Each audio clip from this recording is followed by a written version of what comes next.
Welcome to the latest Hear from the Experts webinar. This series is helping people better understand multiple sclerosis and providing tools to navigate their MS journey with more knowledge and confidence. Our intention is to help you learn more about the disease, research, wellness strategies, and much more. I am Lori Murphy. I am the Education Specialist at the MS Society of Canada, and today I'm your moderator. But before we get started with our presentation, let's briefly go over a few details. Your microphones have been muted and will remain so for the entirety of the presentation.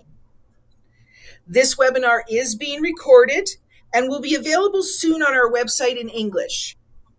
We are also adding French subtitles, but that version won't be available for a couple of weeks. The recordings will be available on our website under Nationwide Webinars, from the archived page and on our YouTube channel. If you have questions for today's presenter, please type it into the chat box on the right of your screen, and we will try to get to as many questions as possible following the formal presentation. But we have received some pre-submitted questions to help get us started. This session is also being broadcast on Facebook Live, and we welcome that audience to also type any questions into their chat box. Please note that questions pertaining to specific personal situations cannot be answered in this type of venue, and we recommend contacting your personal MS healthcare team or perhaps contacting the MS Knowledge Network. Also, please note that the MS Society of Canada does not approve, endorse, or recommend any specific product, therapy, or service, but provides information to assist individuals in making their own decisions. Today's presenter is Kathy Summers, and she runs the Stress Management and High Performance Clinic in Guelph, Ontario. She specializes in skills training to enhance health and performance. Kathy is a registered kinesiologist who is certified in stress management education and board certified in biofeedback.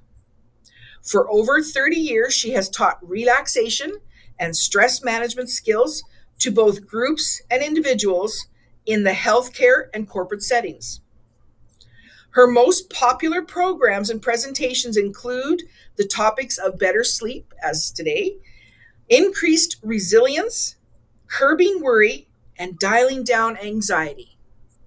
Welcome, Kathy. Hello, and thank you for sharing your time with me today. Do you wish that you had 5 more minutes of sleep last night? More than 5 more minutes of sleep last night? During COVID, there's been more challenges and difficulties with sleep around the world. But even before COVID, it was well known that people who had MS had more disturbances to their sleep.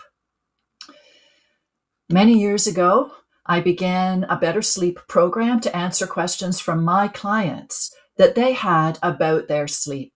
Today, I want to share with you some of the highlights from my program, as well as a bit more information about restless leg syndrome, sleep apnea, and predominantly tips to decrease insomnia, and then share some resources with you and open it up to questions. Sleep, funnily enough, is considered a behavior of our brains and our bodies. Explaining why, if something really stressful happens to me at work, or maybe I dislocated my shoulder and I can't get comfortable in bed, obviously my sleep is going to change because of those events. But sometimes, once that stressful project has been resolved, or the pain has settled down and I've healed up, the sleep change remains. It doesn't just always go back to the way it was before. Sleep is a behavior of our brains and our bodies. And if you've ever tried to change a behavior, if you've made a New Year's resolution and said, I'm going to eat more nutritiously or be more physically active, or I'm not going to procrastinate so much this year, you realize you have to do it more than one day. In fact, you've probably heard them say, I have to do my new behavior every day for 28 to 35 days before it's become more part of my repertoire, and there's a much better chance it will actually become a habit or a new behavior for me. So it's interesting that the sleep researchers report the same thing about sleep. It is a behavior.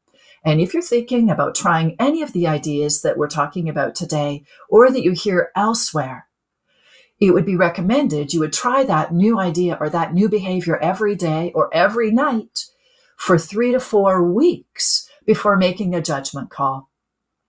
So if you try everything we've talked about today, wake up tomorrow and say, well, that didn't work. Obviously, Kathy doesn't know what she's talking about. You haven't tried it long enough. Please be kind to yourself and give it a month before any judgment call. So many things impact our sleep. If I did have that dislocated shoulder and I'm in pain, or I'm catching a cold and I can't breathe tonight, or I have to go to court tomorrow, or give a presentation in front of 500 people, or Santa Claus is coming tonight, I might not sleep the same tonight. Sleep specialists remind us that we do not have a perfect sleep every night. It's unrealistic to expect that. And so they would suggest that we recommend working towards 1 good night of sleep a week. And over time, can I get 2 good nights out of 7? They might not be consecutive, and then 3 good nights, 4 good nights. Ultimate goal for every person would be up to 5 good nights out of 7 within the week. So I'm going to ask you to have realistic expectations about your sleep. Sometimes we sleep with somebody who falls asleep instantly the minute their head touches the pillow. But that's not average. It usually takes 10 to 30 minutes for folks to fall asleep or to fall back to sleep if they wake up in the night. And as I said, it may take a month before I can tell if I'm on the right track with any new sleep experiment. And rather than expecting perfect sleep every night, my ultimate goal would be working towards 5 out of 7 good nights in the week, or as much as my health and my life events allow. Because unfortunately, MS does impact our sleep. People with MS will commonly say that they are not sleeping as long as other adults. They also will be saying that they are having more awakenings during their sleep. And Fauci, in his article about sleep and MS, pointed out many places in the brain where there might be lesions due to MS. And these lesions in some people might actually lead to narcolepsy, where I'm falling asleep at inappropriate times, like while I'm eating my supper or while I'm laughing, watching a movie. It might lead to REM sleep disorder. I'm literally acting out my dreams as the dreams are happening. It might lead to sleep-related breathing disorders like sleep apnea, or lesions might be in a location where it's creating periodic limb movements. While I'm asleep, my limbs are moving, like if you watch a dog while it's asleep, moving the limbs in a rhythmical position for a few rhythmical movements and then maybe a pause. Or when we're awake, restless leg syndrome, a really uncomfortable sensation in my legs when I'm resting or when I'm in bed that seems to be alleviated if I start moving my limbs. Or some myoclonus in my spine, creating jerks in my spine or in my knees or in my neck. That's very rare though. Sometimes the lesions might be in a part of my brain that will create pain, headaches, neuralgia, or give a neurogenic bladder, so I have to go to the bathroom frequently through the night. And the pain and going to the bathroom can be a contributor to insomnia. Please note that lesions in these areas do not always mean that they're changes in sleep or these types of sleep disorders, but it may happen. Or maybe it's not these things that's self going on with MS or my health, but medications that I'm taking for health conditions. Or maybe I'm consuming caffeine or nicotine or alcohol during my day. Perhaps I'm not very active. Maybe I experience depression, anxiety, worry. I'm stressed, or maybe there's other things going on in my life. all of these can influence my sleep. And this has led for this great statement that sleep disorders in persons with MS are common and complex. In fact, it's been found that there's a higher than average prevalence of insomnia with people who have MS. The blue line showing, some studies showing 33 to maybe 65% of the population of MS people is saying, I'm having trouble with insomnia. The black bar beside it is what the average population would say. How many of them would say that they're having trouble with insomnia? Similarly, a lot of people experiencing restless legs. Some reports reporting 64% of people with MS saying they have restless leg syndrome, much lower than found in the average population. More common to have periodic limb movements and sleep-related breathing disorders relative to the average population. Because these are so common, I do want to touch on these briefly before talking more specifically about insomnia. When we're talking about sleep-related breathing disorders, most commonly we're talking about sleep apnea, and the most common type predominantly is obstructive sleep apnea, where I'm not breathing for certain periods while I'm asleep. That's sleep apnea. So I don't know I'm doing it because it's happening while I'm asleep. But the common type, obstructive sleep apnea, is because the soft tissues around my neck and in my pharynx, they're sort of collapsing my airway a little bit. And it seems to happen more and more as we age. Sometimes, though, I might have central sleep apnea, which means there's something wrong in my brain, perhaps because of a brain lesion or other health conditions, that my brain sort of is out of kilter and it doesn't really have the right messages about when and how I should be breathing while I'm asleep. Mixed sleep apnea is I have a combination of the obstructive and the central sleep apnea. Snoring is often a question I get asked. Does this mean that I have sleep apnea? No, not necessarily. But sometimes if you are snoring a lot, if it's worsening, if it seems to be harder for the breath to come in, if it's not rhythmic while you're snoring, then perhaps it could create some of the same health-related problems of being more fatigued during the day and therefore at greater risk of falling asleep. And in a session like this, it may not be not a problem to fall asleep, but if you're behind the wheel driving or working with dangerous equipment, it's a huge problem. This is why sleep labs have sprung up across North America to be able to test people to determine if they do have clinical levels of sleep apnea and should we be addressing it. So perhaps if you are concerned about your snoring, you could do a little self-assessment at home. If you have the ability to download the Snore Lab app, it will record what your snoring sounds like overnight and then give you some information about it. So you've got a general idea. But the things we're going to talk about today, the strategies I know, they do not fix or cure snoring or sleep apnea. Please consult your physician, your health team, if you suspect that you have sleep apnea. Restless legs is very predominant in people who have MS. And we know that restless leg syndrome is much worse if you're a person who smokes, if you are obese, if you have high alcohol intake during your day. So to try and decrease that restless leg syndrome, because if it's hard to be comfortable as I'm in bed and I have to keep on moving my limbs all the time to stay comfortable, it will interfere with my sleep. It's harder to sleep. So I would ideally work on addressing those things. My weight, the alcohol, etc.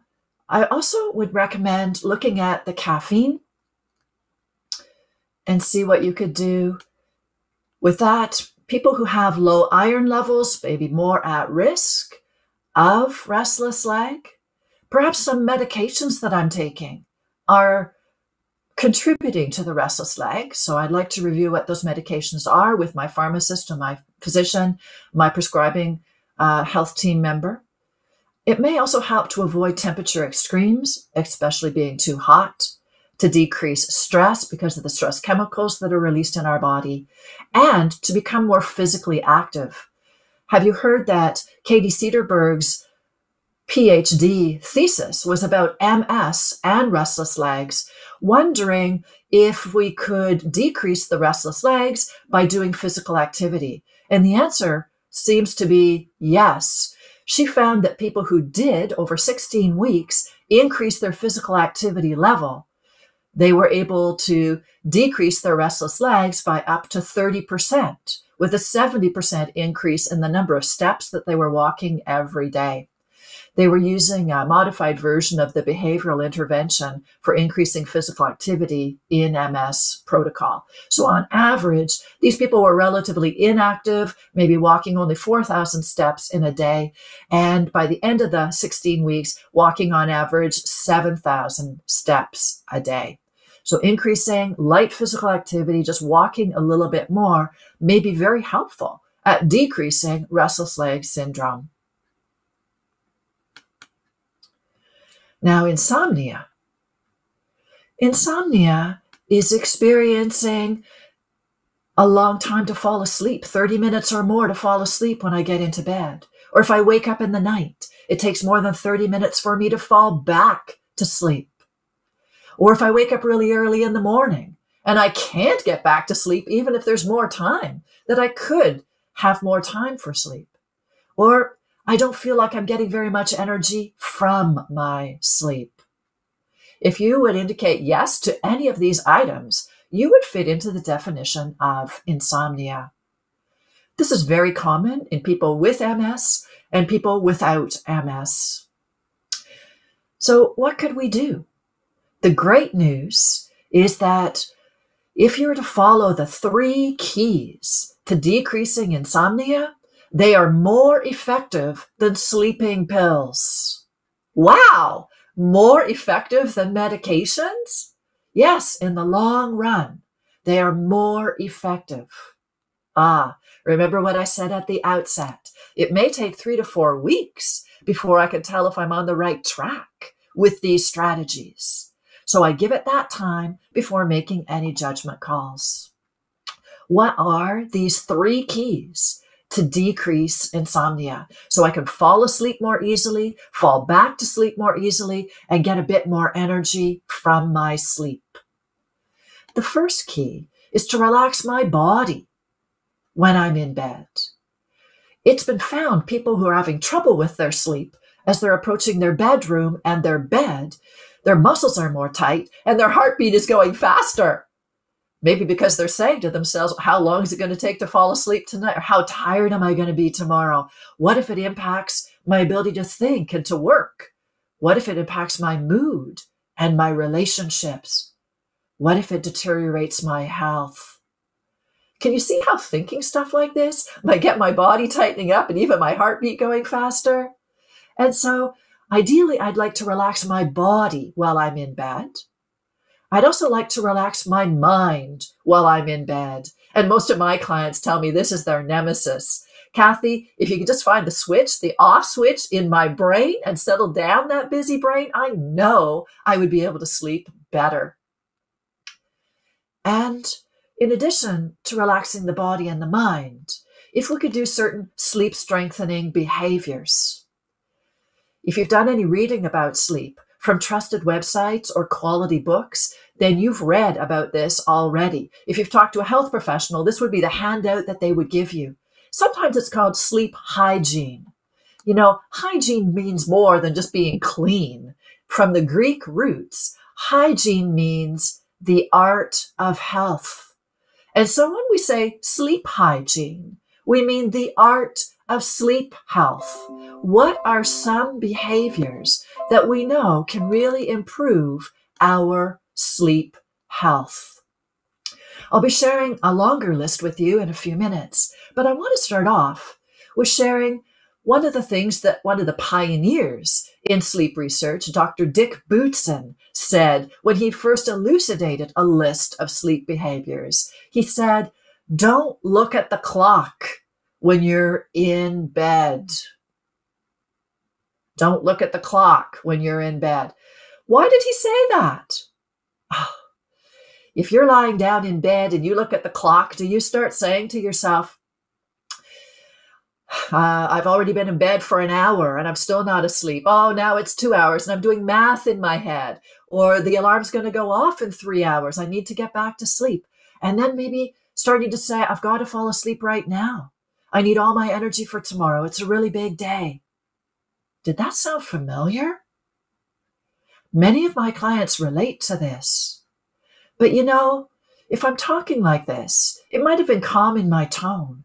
But did you hear the words? I literally said, I've got to fall asleep now. I need all of my energy for tomorrow. It's a big day. Relax and get to sleep right now. And I sound like the Army drill sergeant, cracking the whip, demanding it. And our brain and our body will always respond by saying, this sounds really important. I know exactly what to do. If it's important, release adrenaline to get that important job done and meet that challenge. Oh, but adrenaline tightens us up and it makes our heartbeat go faster. I just mentioned that earlier. And it makes our brain race. In fact, research is telling us it will take 3 times longer to fall asleep or to fall back to sleep if I'm saying I have got to sleep. I need to sleep 8 hours. I must sleep now. I have to sleep without these awakenings. I have to improve my sleep. It's got to be better than what it is now. If any of that sounded familiar, the adrenaline release might actually be making it harder to sleep and to sleep well. The easiest way then to work with this, I didn't say totally easy, but the easiest way to work around this pitfall is to change my goal. From tonight onwards, would it be possible to change my goal? Instead of saying I've got to sleep, that my goal is not sleep. My goal is to rest. If I rest my mind and rest my body, that sets the stage for sleep to come. Have you ever been in front of the TV almost falling asleep? And then when you get into bed, you're like wide awake. What's going on there? You're just about falling asleep in front of the TV a few minutes ago. Well, if you're in front of the TV, my bet is that you are actually resting in front of the TV. After the day I've had today, it's so nice to sink down into this chair and be entertained by the mindless show and do nothing. I'm letting my brain take a break. I'm letting my body sink down into the chair. This is the skill that we would like to have in bed. So I'm resting my mind and my body in bed. Because the more hours I've been awake, there's more biological push to push me to sleep. It's called sleep pressure. Unless I get in the way with adrenaline activating me by worrying about things, stressing myself out about what happens tomorrow, or am I going to get COVID in the next wave, or other things that might be happening in my life, or adrenaline with I've got to fall asleep. We want to take that out of the equation when we're in bed. I'd like to rest in bed. And many folks tell me, Kathy, I am resting in bed. But as we discuss it a bit more, we realize their body is sedentary, but their mind is planning tomorrow, or the weekend, or their summer vacation, or they're worrying, or they're reviewing things that happened earlier in the week, or analyzing, judging, thinking, a lot of executive functioning for their brain. They're not resting their mind in bed. So for folks who are not used to resting in bed, I usually propose a BMW rest routine to start resting in bed. B stands for breathing. Slow down my breathing when I'm in bed. Are you aware that just before we drift off, our breathing does slow down? I talked about conditioned responses earlier. that I might be conditioned to have my heartbeat going faster and my muscles tightening up as I approach my bedroom, maybe I could use it to my advantage, slow down my breathing while I'm in bed. In fact, if I could slow it down, so it takes about 10 seconds for each breath, 5 seconds to breathe in and 5 seconds to breathe out. That's a very slow pace, much slower than during the day. It seems to be the most powerful pace to kick in our parasympathetic nervous system, the part of our nervous system that calms, heals, restores, and rests us. And what's our goal in bed?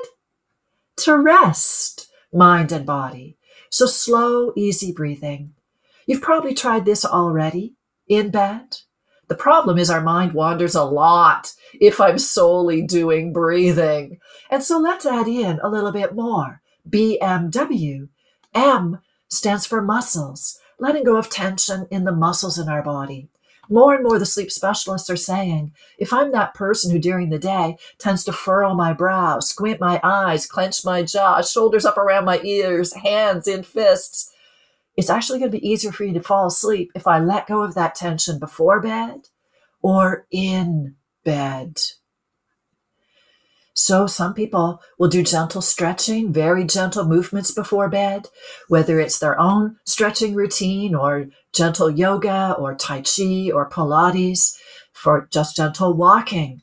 Some people might do some self-massage of muscles. They might use a hot pack or a warm shower or a warm bath to help muscles relax.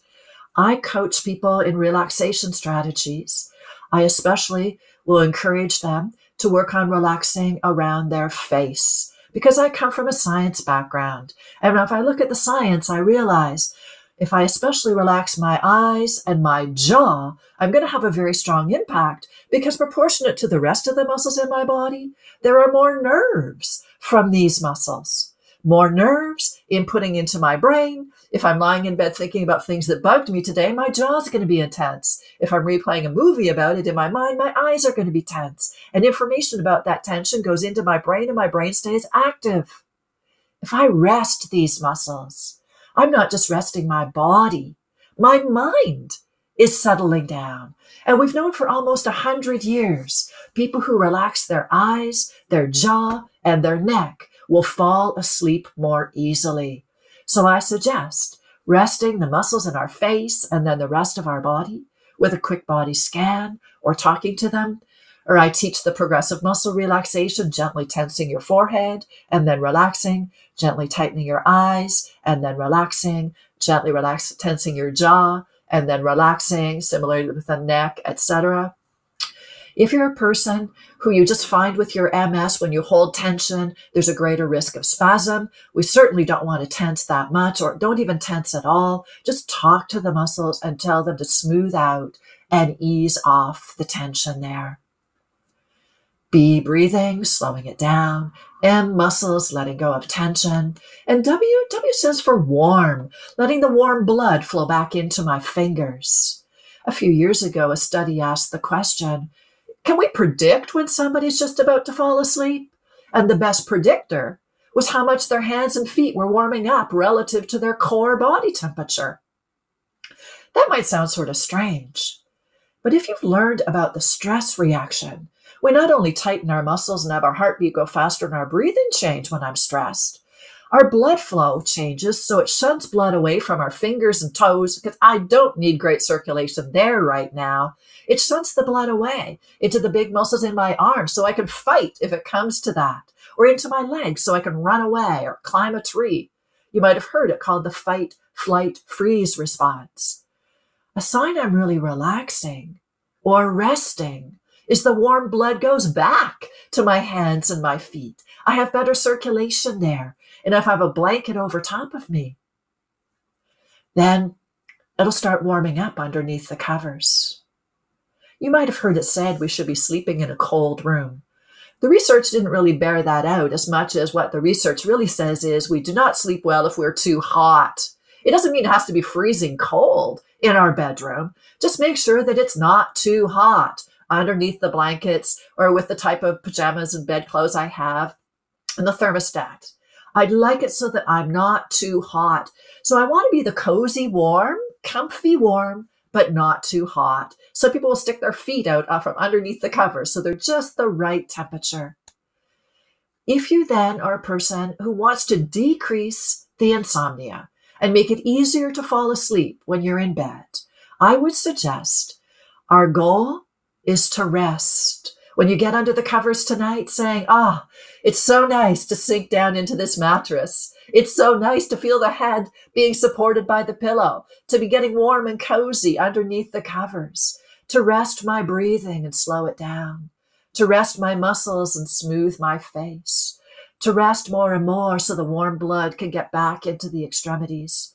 And I could use relaxation techniques or meditation strategies that I know that are along these lines, just resting more and more at ease. And as 3 or 4 weeks or more go by, these skills get better and better and better. Simply resting in bed. Now, we've talked about resting in bed as 2 of the 3 keys to decrease insomnia, but there are those sleep strengthening behaviors. Avoid looking at the clock is one of them. What else with regards to sleep hygiene, and why is sleep hygiene important anyways? Well, a recent study with people with MS found that fatigue was higher in those who used their electronic devices prior to bed and those who had poor sleep hygiene. So if you want to decrease your fatigue, we would like to emphasize these sleep hygiene strategies, and they can also improve other things with regards to your sleep. The ones that are highlighted mostly by sleep specialists who work with persons with MS would be to go to bed and get up about the same time every day. So your circadian rhythm is becoming stronger. And if you're going to have naps, keep them short during the day. The best nap length is either 10 minutes or 20 minutes, it seems from the research. So if I'm asleep for 30 minutes or less, I could have more than one nap during the day. That would be fine. Ideally, it would be in the afternoon, so it's not too close to bedtime. I might need to use a timer or have somebody wake me up so I'm not sleeping too long, because if I sleep more than 30 minutes during the day, I start getting to the slow wave sleep stage, which means that I'm not going to have that stage later on when I'm in bed at night. And that will have a huge impact on how my sleep feels for me. So if I'm going to be a person who takes naps, ideally they would be short naps, unless I work rotating shifts, unless I'm ill or taking certain treatments. There's always exceptions to any of these recommendations. So I'd like to work with what seems to be most effective for me. I'd like to associate my bed with sleep, so then I don't get into bed and have my brain say, I'm lying down. It must be time for TV. I'm going to watch the news. It's time to worry, because that's what I usually do when I'm lying in this bed. Dick Bootson said, if you catch yourself worrying in bed, get out of bed and sit in that chair over there or go to another room. So you start associating your bed as a place to rest, a place to sleep, or to have sex, or for when you're sick. And that's it. We've talked about getting regular exercise, but we don't want vigorous exercise to be too close to bedtime, because that's a stimulant and it could heat up our core body temperature. Our core body temperature has a 24-hour rhythm, and the few hours before bed, our core body temperature is actually dropping. It's a body signal that makes it easier for sleep to overtake us. So I want to avoid being too hot or elevated core temperature right at bedtime. That means avoiding vigorous physical activity in the hours right before bed, or too hot of a bath, or in the hot tub. I might need a cool down period afterwards to help make it easier to fall asleep. Stimulants impact our physiology. I don't want to have caffeine or alcohol or nicotine too close to bedtime. We'll talk more about that in a few minutes. I'd like to have a routine that's relaxing and calming as I'm getting into bed to help me wind down. And then even more, like BMW, once I'm in bed, to set the stage for sleep to overtake me because I'm resting more and more. We'd also like to avoid having our devices on, that screen time too close to bedtime, for an hour and a half before bed, ideally. And why is that? because some people are extremely sensitive to that blue light spectrum that's coming out of these devices. Blue light is known, like all light, to make our brain be more alert, but blue light in particular prevents our body from releasing melatonin, which is our own sleep chemical. Blue light also makes it harder for our brain waves to start slowing down and move into the predominantly theta brainwave speed, which is the drifting in and out just before I'm actually sleeping into the deeper stages of sleep. If I'm on my devices a lot, if I'm on computers all day because I'm at COVID now doing so many things at home and so many things are online, it would be very helpful to mitigate some of that negative effect of all day being on screen by having some exposure to the outdoor light spectrum, whether it's actually stepping outdoors or walking my dog while it's still daylight. Even if it's raining, it's a great exposure to that outdoor light spectrum. Or maybe persons who have depression might be aware of those special lights that mimic the outdoor light spectrum called the SAD lights, SAD lights. Having that indoors for 20, 30 minutes to an hour for some people might be helpful, especially to mitigate if I'm on screen all day, but especially for the hour before bed, we'd like to avoid having exposure to those screens. So those are the behaviors that we would recommend for people to try and really enhance their sleep. That's good hygiene, sleep hygiene. To sum up then, if you have insomnia, we'd like to have these good sleep strengthening behaviors or good sleep hygiene. We'd like to rest in bed. We could use BMW as I've described it, or just even more recently, some studies done on mindfulness. Lawrence's study on people with MS and doing mindfulness in bed. So it was body scan and breathing mindfulness. Found that it actually increased their sleep time, their sleep efficiency, and good sleep behaviors, better daytime functioning, better quality of life. You notice what I've been talking about so far, it's all about getting better quality sleep. It seems if we can improve the quality of our sleep, the quantity of sleep seems to look after itself. So many people ask me, how many hours should I be sleeping? That's very individual. If we took millions of people, it probably come to 7.5 to 8.25 hours every night in general, but different people are different.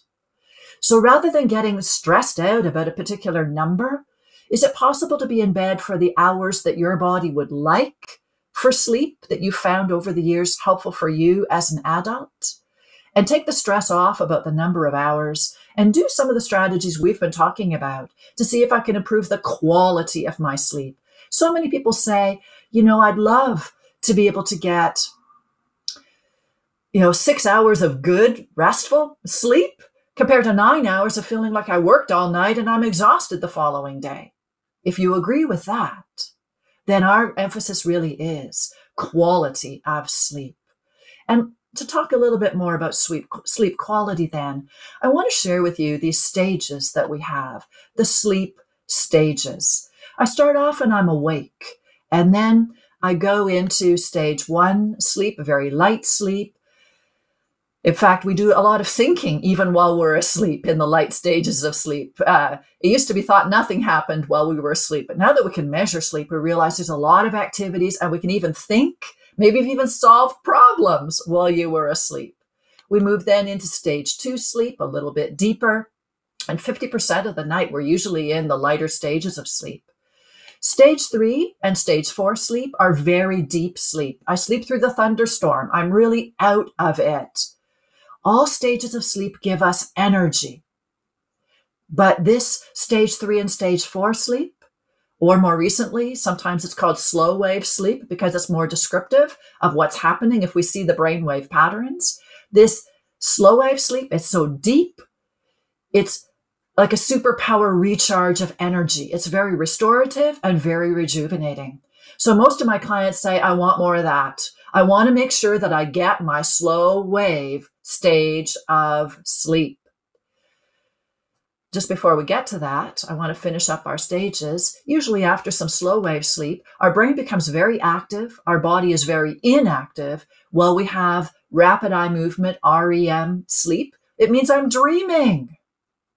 And if you look more closely at this, you'll see the first half of the night. It's predominantly when we're going to get most of the slow wave sleep or the physical energy. Other animals do this as well. They think it's in case a bear comes into our cave and I need to fight off the bear or run to save my life. At least I'd have physical energy that I could do that. I might be in a bad mood for the rest of the day because I was short on sleep, but at least I saved myself. The latter half of the night's sleep is predominantly dreaming. In fact, we're changing from one dream to another dream, from one stage to another stage throughout the night. So much that, in fact, everybody wakes up 2 or 3 times every hour all night long. Did you hear what I said? Everybody wakes up 2 or 3 times every hour all night long. If you came into this session thinking, sleep is an uninterrupted function, I should be sleeping without awakenings, that's false. Everybody wakes up 2 or 3 times every hour, but usually we don't notice it. Because it's only if we're awake for more than about 8 minutes that then it starts registering, oh, I am awake. Usually it's so fleeting. We just move into the next dream or move into the next stage, and we're never aware that we were awake in the night. But some people will say to me, Kathy, when I was younger, I did not seem to have awakenings through the night, but now I'm older and I notice these awakenings. I'm very aware of them. Are there any factors making me more prone to waking in the night? Factors that I could address so that I don't have so many awakenings? And the answer is yes. And here's the list of the most common things that may be making me more prone to waking up in the night.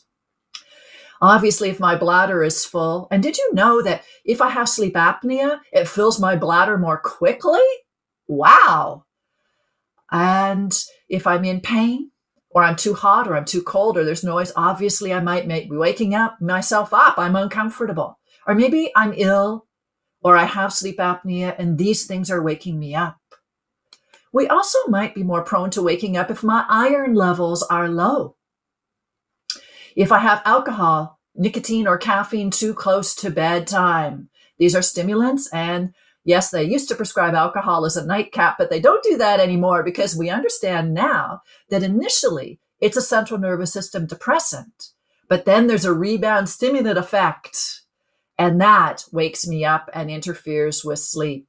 So it is highly recommended that I would avoid alcohol for the 3 hours before bed. No nicotine for 4 hours before bed. Avoid caffeine for 6 hours or more before bed. Some sleep specialists will say no caffeine after lunch or no caffeine after breakfast. If you've got the restless leg syndrome or you're over age 50, they would say maybe try having no caffeine for a month as an experiment to see what impact that has on your sleep or on your restless legs or both. Other factors that might be waking us up are our own stress chemical, cortisol. If I'm experiencing a lot of stress, I'd like to have better stress management strategies, perhaps, so I don't have so much cortisol in my system at bedtime. Hypoglycemia, fluctuating blood sugar levels, doesn't wake me up, but if I'm diabetic or pre-diabetic or hypoglycemic, the fluctuating blood sugar levels definitely could be waking me up. This is why many dietitians would suggest a snack before bed, a light snack of some protein with carbohydrate. Usually they recommend having some milk and cereal, some cheese and crackers, some yogurt and fruit. A light snack before bed perhaps may help. And it may just be the environment. My pets jumping on my bed in the middle of the night wake me up, light peeking through the cracks of my blinds first thing in the morning in the summertime when it's an early light at 4:30 a.m. Maybe it's just a habit. I've been waking up for a while at this time. I said sleep is a habit. It's a behavior. It might just have become a habit. The sleep doctors hate it if you say you get up and eat in the middle of the night because they found if I eat in the middle of the night when I wake up, it becomes a habit. People will wake up in order to eat, and that is not a habit that we want to get into. Sometimes I'm waking up because before I went to bed, I was looking at the clock.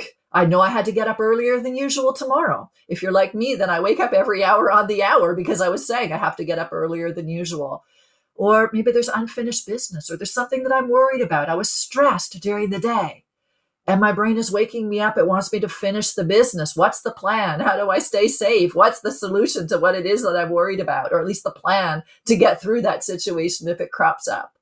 Or the on-call effect. Young parents maybe say, I have to keep one ear open in case the baby cries. Or I've got the company's pager tonight. What if I'm called? Oh, nobody's ever been called in the history of the company. But what if tonight's the night? If my brain says that, I might be awakening through the night. Is there anything here that's active right now in your life? Maybe you could diminish them to some degree, and that may decrease the awakenings. It may improve your sleep. Many of the things on this list also prevent us from getting into that super energizing slow wave stage of sleep. Sometimes it's robbed from us. We don't even get the slow wave sleep. The most common thieves that take it away from us are sleep apnea. This is why it's really important we address the sleep apnea so I don't become more and more exhausted and fatigued as months and years go by. Or other sleep disorders, pain, reflux, depression, anxiety, stress. I've mentioned caffeine, sugar, and alcohol. But when we come to alcohol, now it's not how close to bedtime, it's how much am I having in the day. If I'm female and I had more than one serving today, if I'm male and I had more than 2 servings today, it may decrease my slow wave sleep, the energizing part of sleep, by up to 40%. Is that risk-benefit ratio really where I want to go? Some medications we also know will deteriorate our slow wave sleep. Like commonly, we know some high blood pressure medications will impair our slow wave sleep. And I don't know if it's slow wave sleep, but I am aware that in some way, some of the MS medications like interferon or corticosteroids do interfere with sleep. Long naps, I've also mentioned. If in my nap in the afternoon, I'm getting into the stage of slow wave sleep, I will not have any slow wave sleep later on when I'm in bed at night. This is why we're suggesting that the naps during the day are short. Are there any things here currently active in your life? Could you diminish them to some degree? Perhaps then sleep would improve. Remember, though, if you're going to make any of these changes, we're trying for a minimum of 1 month before I make a judgment call, not just one day, but for 1 month. And realistically, it may take 10 to 30 minutes to fall asleep or to fall back to sleep, even if I'm using all these strategies. And I'm shooting for more good nights in the week, but it will probably not be 7 out of 7. To sum up then, we've been talking about some general tips to improve sleep. Especially if I have MS, I'd like to decrease any restless legs or sleep apnea if they are present, and I'd like to improve insomnia, which I can do by better resting in bed, by relaxing my body, my mind, and my emotions, and practicing really good sleep hygiene. It's also recommended for people with MS to discuss sleep at every doctor's visit, because more and more research on this topic is showing how common it is and how important sleep may be if I have MS. So we want to put it on the table with every doctor visit. In fact, Rochi's study is suggesting that if I'm going to try a new MS medication, a new MS therapy, then before I start it for 1 week, keep a diary about my sleep. Or if I have a Fitbit or something that will monitor my sleep for 7 days, do that for 7 days and then start my new treatment to see if it actually has an impact on my sleep. Do it for a month, right? And then you can compare the week before you started the treatment and then the 3rd or 4th week of what it was like with the treatment to see if this is having a deleterious effect on my sleep or a beneficial effect on my sleep. In fact, Kondo, just a few months ago, is saying that we maybe need more in-depth analysis of sleep in people with MS to better identify and treat any sleep complaints, because it might clinically improve not only the sleep, but the way that sleep then relates to pain, fatigue, depression, and other symptoms of MS. And so I have put together a list of some sleep assessments that you might be able to do yourself, whether you have sleep apnea or suspect that, restless leg syndrome, or you suspect that, fatigue, or insomnia. There are links here. They are active links. So if after this webinar, you get that email, either through the Facebook Live, or you get the email because you registered with the MS Society for this workshop, there's going to be a link to these slides as a download handout so that you could click on any of these that were of interest to you. Or click on these links if you wanted to watch some of these resources about sleep and MS. Or if specifically you have insomnia and you were looking for some online insomnia programs, I've got my insomnia programs here at the top, but there are other online programs to decrease insomnia or just really good sleep information with some good Canadian websites about sleep that were updated during COVID-19. Lots and lots of information there. If we're thinking about making any changes, what's your plan? If you just thought of 10 things you want to work on, we tend to be unsuccessful because we spread ourselves out too thin. So of all those 10 things, what would be one or maybe two that you will work on for the next month? When those are under your belt, you're more familiar with them, then you would start the next one or the next two. What's your plan? What is your plan? And if you have any questions, please contact me.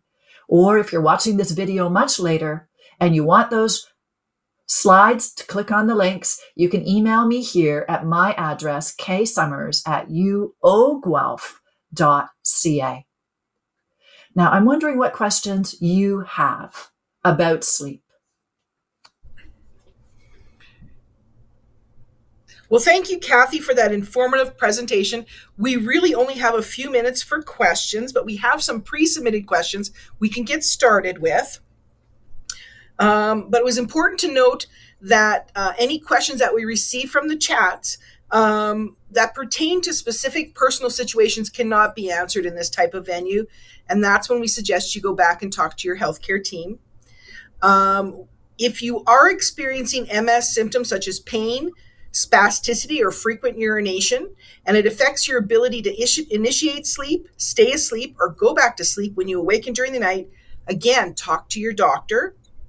Kathy did confirm that depression can also affect your sleep habits and should be addressed with your healthcare team as soon as possible. Now, if Kathy is unable to answer some of today's questions, we again recommend going back to talk to your healthcare team or possibly reaching out to the MS Knowledge Network, to one of our MS navigators. One of our first questions is, could lack of exposure to daylight and or changes in seasons contribute to sleep disturbances? They can have a significant impact in some people. We know that as the daylight gets longer, there's something that then influences when and how much melatonin we release in our body. I mentioned that that's our primary sleep chemical. So there definitely are seasonal changes with sleep. And if I'm exposed to the outdoor light spectrum, it's the greatest signal to set my 24-hour clock. So if I want a better rhythm for sleep and day functioning, then I would be exposed to the outdoor spectrum. The sleep specialist would suggest up to 1 to 2 hours every day. It doesn't have to be continuous. It could be indoors if I've got the SAD lights. It's hard in the wintertime if I go to work in the dark and come home in the dark. When am I going to get exposure to the outdoor light spectrum? But it could be exceptionally helpful, especially to enhance our sleep-wake rhythm. Well, you just mentioned melatonin. So are natural supplements such as melatonin or an essential oil like lavender helpful to address sleep disturbances? It depends on what is going on. In general, for the general population, melatonin fails us as a sleeping pill. If I was thinking about using melatonin to help me fall asleep or to stay asleep, it tends to fail at doing that. It's very hit and miss. However, if I'm a shift worker or I have just been traveling and I have jet lag, so I've got rotating shifts or I have jet lag and I'm trying to get my sleep schedule back to my current schedule. This will be the fastest way, perhaps, for me to get into my new sleep schedule. That's where it shines. Melatonin shines there. You might have heard of some of the research asking the question about melatonin for people with MS, because there was one study that suggested that their MS population had lower melatonin levels than usual. When you look carefully at that study, though, it's only 13 people with MS, and they did not test those people to see if they also had depression. People who have depression also have lower levels of melatonin. So that's a question that's still on the board. We need some more research. Do people with MS have less melatonin than people in the average population? Or is it just people with depression, we already know that, tend to have less melatonin? And in some instances, it may be helpful then to take melatonin.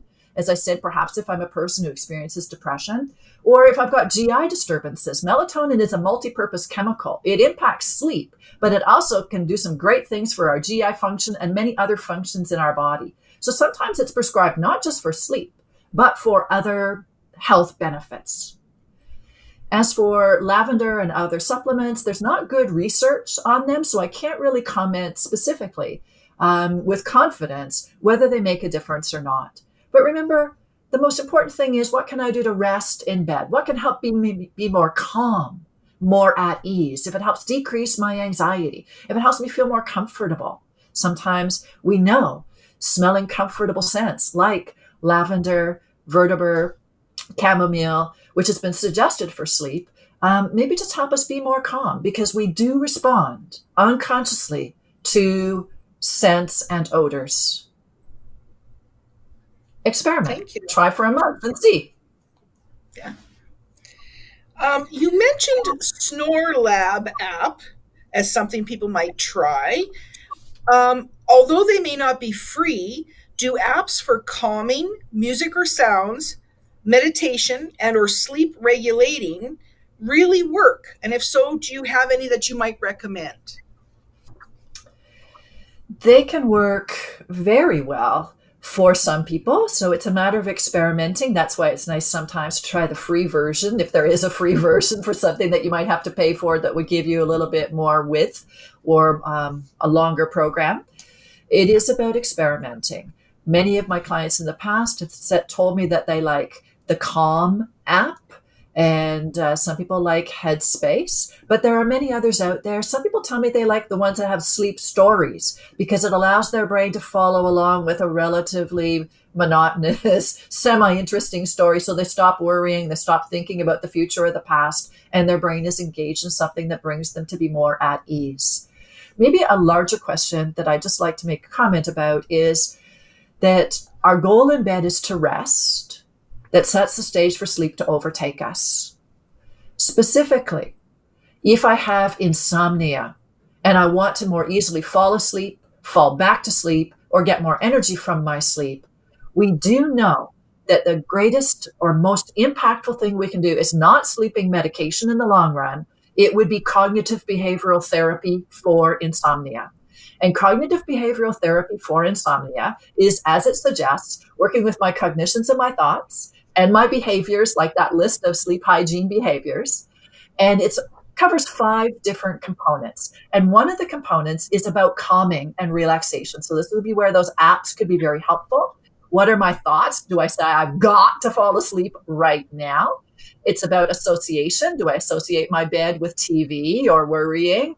It also will be talking about increasing the sleep pressure by restricting the amount of time that I'm spending in bed. I'm not staying in bed all day and all night as well. And I think that there's something else that it covers. Oh, stimulus control. So that I associate my bed only with sleepless things. So it's a broader thing might be to consider cognitive behavioral therapy, not just these apps for relaxation. It's one part of a broader program for people who want to decrease insomnia. Thank you. All right, well, we've come to the end of our time. Thank you, Kathy, for your presentation and some very helpful takeaways, such as it's common to have trouble sleeping if you have MS. Both MS symptoms, medication, and other health issues like sleep apnea may contribute to sleep disturbances, and poor sleep can make your MS symptoms worse, especially fatigue. It is important to develop and practice good sleep habits to overcome your sleep problems, and consult appropriate healthcare professionals if sleep hygiene strategies aren't working. Before we wrap up, we want to remind you about the MS Knowledge Network, which is staffed by trained navigators who provide consistent, quality information and support. You can connect by phone, email, or live chat through the MS Society's website and know that the information is trustworthy. If you'd like to sign up for monthly e-news, an MS Navigator can also help you do that. When you receive the e-news, you are kept up to date on the latest MS research and treatments, the Society's programs and services, fundraising, volunteer opportunities, inspirational personal stories from people affected by MS, and so much more.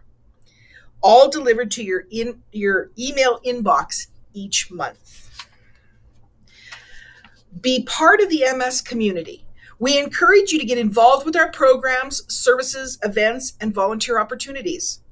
These days, connecting with each other is more important than ever, and more information is available on our website at www.mssociety.ca.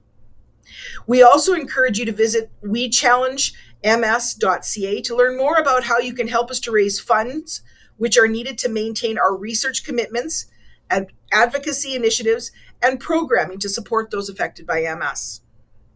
To learn more about our upcoming fundraising events, including MS Bike, check out the landing page of our website, again, www.mssociety.ca. We are very excited that some events have and are returning to in-person formats. That includes the A&W Burgers to Beat MS, which is planned for August the 18th. Very soon you will receive an email, a survey about today's webinar, and we encourage you to fill it out. For the Facebook Live audience, the link is at the top of your chat today. We ask that all viewers complete the survey. The information collected from the evaluation will let us know if today's discussion was valuable to you and what topics you'd like to see covered in the future. It only takes a couple of minutes, and your feedback will go a long way to help us when planning for future educational sessions. We have started planning for this fall's Hear from the Expert webinars. And again, that survey would be the opportunity if you have some ideas or suggestions for topics we can cover in the future. Reach out to me if you want to get the list of Kathy's resources. Again, they were on her slides, and that'll be on the recordings. But you can reach me at lori.murphy@mssociety.ca. And I want to thank every one of you for joining us today, and stay well.